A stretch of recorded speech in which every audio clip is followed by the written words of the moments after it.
Assalamualaikum warahmatullahi wabarakatuh. Kembali lagi bersama saya, Diah Trinastiti.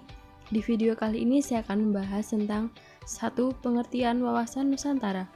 Yang kedua, keadaan geografis dan geostrategi Indonesia. Dan yang ketiga, unsur dasar wawasan Nusantara. Yang pertama, wawasan Nusantara. Wawasan Nusantara adalah cara pandang dan sikap bangsa Indonesia mengenai diri dan lingkungannya, yang serba beragam dan bernilai strategis, dengan mengutamakan persatuan dan kesatuan bangsa serta kesatuan wilayah, dalam menyelenggarakan kehidupan bermasyarakat, berbangsa, dan bernegara, untuk mencapai tujuan nasional. Adapun menurut GBHN, Garis Besar Haluan Negara 1998, wawasan Nusantara adalah cara pandang dan sikap bangsa Indonesia mengenai diri dan lingkungannya, dengan mengutamakan persatuan dan kesatuan bangsa serta kesatuan wilayah dalam penyelenggaraan kehidupan bermasyarakat, berbangsa, dan bernegara. Adapun menurut W. Usman, pengertian wawasan Nusantara sebagai cara pandang bangsa Indonesia mengenai diri dan tanah airnya, sebagai negara kepulauan dengan semua aspek kehidupan yang beragam. Yang kedua, keadaan geografis dan geostrategi Indonesia. Letak geografis adalah letak suatu daerah dilihat dari kenyataannya di bumi, atau posisi daerah itu pada bola bumi dibandingkan dengan posisi daerah lain. Letak geografis ditentukan pula oleh segi astronomis, geologis, fisiografis, dan sosial budaya. Berdasarkan letak geografisnya, Kepulauan Indonesia terletak di antara benua Asia dan benua Australia, serta terletak di antara Samudra Hindia dan Samudra Pasifik. Dengan demikian, wilayah Indonesia berada pada posisi silang, yang mempunyai arti penting dalam kaitannya dengan iklim dan perekonomian. Indonesia yang terletak di antara dua benua dan dua samudra memungkinkan menjadi persimpangan lalu lintas dunia, baik lalu lintas udara maupun laut. Indonesia sebagai titik persilangan kegiatan perekonomian dunia antara perdagangan negara-negara industri dan negara-negara yang sedang berkembang, misalnya antara Jepang, Korea, dan RRC dengan negara-negara di Asia, Afrika, dan Eropa.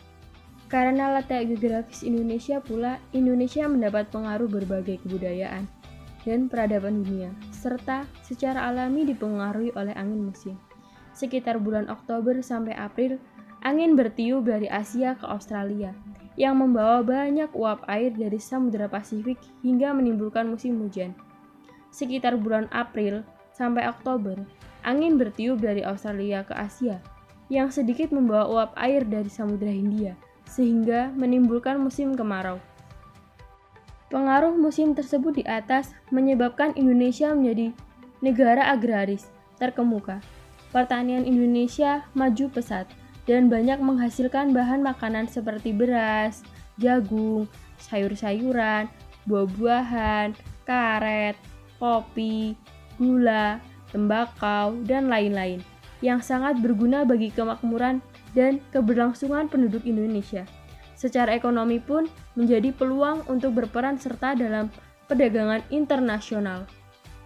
Geostrategi Indonesia merupakan strategi dalam memanfaatkan konstelasi geografi negara Indonesia untuk menentukan kebijakan, tujuan, dan saran-saran untuk mencapai tujuan nasional bangsa Indonesia.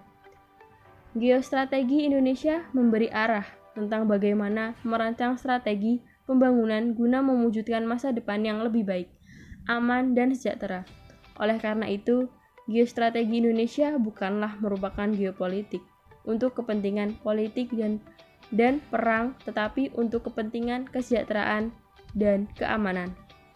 Yang ketiga, unsur dasar wawasan Nusantara. Ada 3 unsur dasar dari wawasan Nusantara yang terkandung di dalamnya. Yang pertama adalah wadah. Unsur dasar yang satu ini memandang bahwa wilayah lautan lebih penting daripada wilayah daratan, sehingga muncul beberapa konsepsi sebagai negara kepulauan yang mempunyai banyak pengertian. Arti klasik yakni memusatkan perhatian pada wilayah laut dan arti pengembangan yakni melindungi pulau-pulau kecil yang ada di Indonesia, sehingga tidak mengeksploitasi secara berlebihan. Yang kedua adalah isi. Dalam unsur ini, wawasan Nusantara mempunyai dua bentuk komponen dasar. Yang pertama adalah cita-cita bangsa negara Indonesia yang terbentuk dalam pembukaan Undang-Undang Dasar 1945. Yang kedua adalah asas-asas kesatuan dan pemerataan. Yang ketiga adalah unsur tata laku, yang di dalamnya diwujudkan dalam dua unsur. Pertama adalah tata laku batiniah, yang berlandaskan Pancasila sehingga melahirkan sikap mental dalam berbangsa dan bernegara, yang mempunyai kekuatan batin. Faktor yang mempengaruhi perkembangannya adalah budaya, agama, tradisi, dan lingkungan hidup. Unsur tata laku yang kedua adalah tata laku lahiriah, yang merupakan kekuatan serta karya perbuatan. Hal tersebut akan terwujud di dalamnya seperti tata perencanaan, tata pengadilan dalam sebuah proses pembangunan nasional, serta tata pelaksanaan. Itulah unsur dasar wawasan Nusantara. Sekian pembahasan dari saya akhiri. Wassalamualaikum warahmatullahi wabarakatuh.